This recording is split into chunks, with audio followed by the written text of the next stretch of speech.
El castigo del malvado. Abro comillas. La lluvia golpeaba las ventanas de la pequeña celda con una furia implacable, como si el cielo mismo quisiera lavar los pecados de la tierra.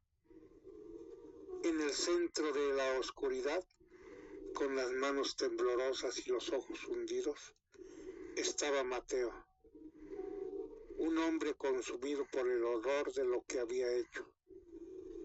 Nadie lo llamaba por su nombre. Ya para todos era simplemente el asesino. Había matado a la persona que más amaba en este mundo, a su esposa Clara. Una noche de ira irracional, de celos sin fundamento, lo había llevado a arrebatarle la vida. En un arrebato de furia ciega, sus manos se convirtieron en armas, y cuando finalmente volvió en sí, Clara yacía inerte, con sus ojos abiertos en una mirada de desconcierto y dolor. En ese instante supo que su vida había terminado, pero lo que no sabía era que la verdadera condena no sería la prisión, sino algo mucho peor. El juicio fue rápido. Las pruebas eran irrefutables y Mateo fue condenado a cadena perpetua. Pero en el silencio de su celda comenzaron a ocurrir cosas extrañas. Al principio eran susurros, apenas audibles, pero llenos de una angustia indescriptible. Mateo pensó que era su propia mente jugándole una mala pasada. Los remordimientos, las noches sin dormir, los gritos que nadie más escuchaba. Pero esos susurros pronto se convirtieron en gritos. Gritos que venían del otro lado de la pared. Gritos de una voz que conocía demasiado bien. Era Clara. Cada noche él escuchaba llorar, suplicar, preguntar el por qué. ¿Por qué me hiciste esto, Mateo?, repetía una y otra vez como un eco infinito en su cabeza. Desesperado, Mateo gritaba para que la voz se detuviera, pero los gritos de Clara solo aumentaban. «Te amaba», le decía la voz, cargada de tristeza. «Te amaba y me quitaste todo». Mateo intentaba tapárselo de los oídos, pero era inútil. La voz se escuchaba dentro de él, taladraba su cerebro. El tormento se sentía cada vez más cercano. Una noche los gritos se transformaron en algo peor. Clara comenzó a aparecer en su celda.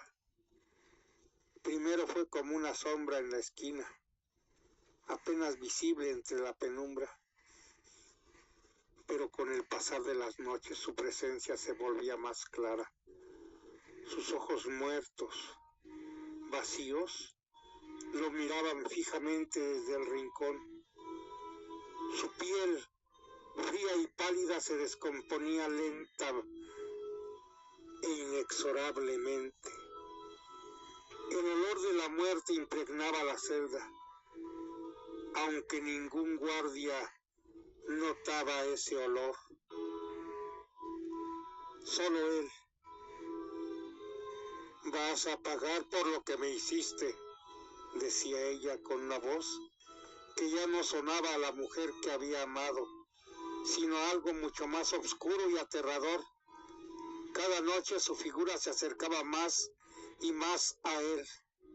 Mateo podía sentir el frío de su aliento, la humedad de su piel muerta rozándole la cara mientras susurraba al oído: voy a llevarte conmigo, le decía, con una sonrisa que helaba la sangre. Mateo dejó de dormir. Su cuerpo comenzó a debilitarse y su mente, ya quebrada, lo traicionaba con visiones del infierno que sabía que merecía. No podía huir de ella, ni de su condena. Los guardias lo encontraban gritando en medio de la noche y le pegaban para que se callara.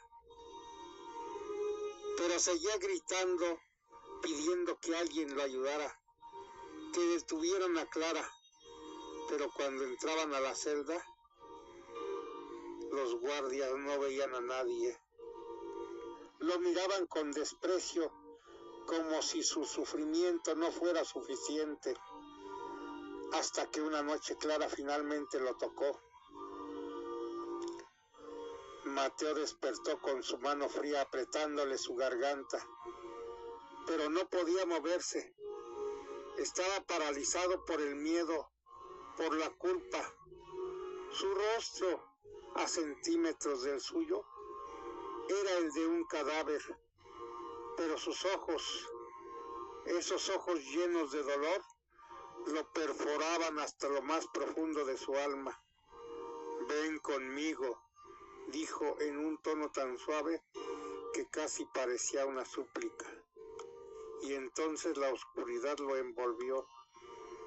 Cuando los guardias encontraron el cuerpo de Mateo a la mañana siguiente, yacía en el suelo, con los ojos abiertos de par en par, llenos de terror. Nadie sabía qué le había pasado.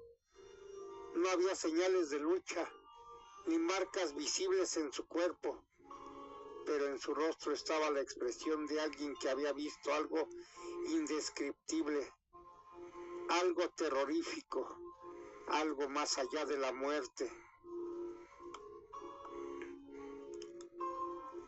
Mateo pensó que su castigo había terminado, pero estaba equivocado.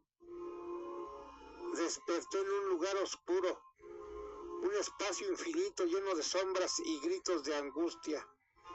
Las almas atrapadas a su alrededor gemían de dolor eterno, y allí estaba ella, Clara, esperándolo en medio de este vacío sin fin, con esa misma mirada de tristeza y de odio. Te dije que vendrías conmigo, susurró Clara, mientras lo tomaba de la mano. Y ahí, en ese infierno personal, Mateo comprendió que la muerte no era el fin, era solo el principio de un tormento eterno. Viviría con el peso de su crimen por la eternidad, condenado a estar junto a la mujer que amaba, pero que ahora era su verdugo. Cada grito de ella, cada mirada de desesperación, sería una herida que nunca sanaría. El castigo del asesino no era solo la muerte, sino enfrentar el abismo de su propia culpa, una y otra vez, para siempre, en una tortura sin fin, una tortura que ni la muerte había podido terminar. Cierro comillas, gracias por su preferencia, que ustedes la pasen excelente.